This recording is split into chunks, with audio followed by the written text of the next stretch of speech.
On June 2nd, 2022, Stephen Durkes, 39, from Illinois, was working at the Caterpillar's Mapleton foundry when tragedy happened. While working in the main melting area, Stephen had either fell through flooring or tripped into a crucible holding molten metals at temperatures of more than 2,600 degrees Fahrenheit. Stephen died instantly. Monica Myers, 70, was the mayor of Betterton in Maryland. In 1980, while checking the town's sewage tanks, she fell and drowned in 15 feet of human waste. Paul G. Thomas, 47, was the co-owner at a wool mill. In 1987, he was operating a pinwheel dresser machine which winds woolen yarn from a large spool onto a smaller one when tragedy struck. He fell onto the small spool and was wrapped in around 800 yards of yarn before employees discovered the accident and his body.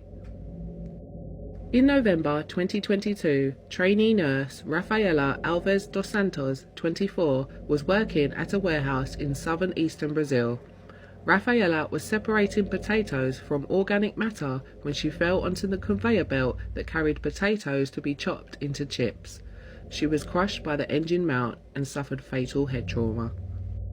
In April 2020, an unnamed woman from Australia was working at a shipping warehouse. She had gone inside a shipping container to use a wedge to make space between two slabs to allow a forklift to get access to them. 3 of the slabs, weighing up to 250 kilograms each, toppled and pinned the woman against the inside of the container by her chest. She could not be resuscitated and died at the scene. In Melbourne on January 21, 2020, Kevin Smith, 56, was working at Prestige Truck Bodies. He and 4 other workers were unloading imported fiberglass and particle board panels from shipping containers. No staff were trained for this task, and multiple panels with a combined weight of more than 3.5 tons fell onto Kevin and crushed him to death. In March 2023, Victorian man Liam Harrington, 34, was working at a farm when he became entangled in a machine's conveyor belt. Emergency services rushed to the scene, but sadly Liam died of his injuries. In 1979, 25-year-old Robert Williams was working as an assembly line worker at a Ford motor factory in Michigan. Robert went to retrieve parts from the same spot in the storage facility where the robot was working. The monster machine slammed him with its mechanical arm with such brute force that Robert was killed instantly.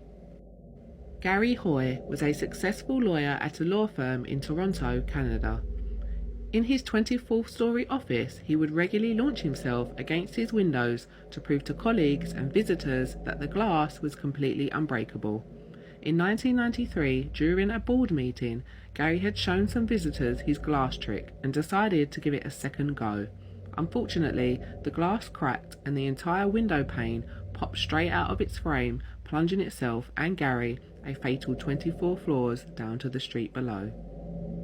In 2013, Hugo Avalos Shannon, 41, was working as part of a sanitation crew at a meatpacking factory in Oregon. Hugo fell headfirst into the running machine. The job title of this industrial grinder was to separate the excess fat from ground beef.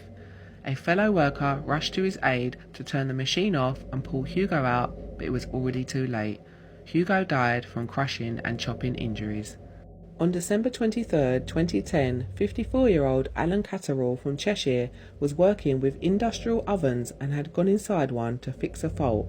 The operator and future son-in-law, Mark Francis, not realising that Alan was still working inside, had switched the oven on and locked him inside. Alan had tried to escape using a crowbar, but because of the noisy working environment, no one could hear the banging of the bars or his cries for help. Colleagues only discovered Alan after they noticed smoke seeping out of the oven. Alan had suffered severe burns and died of shock.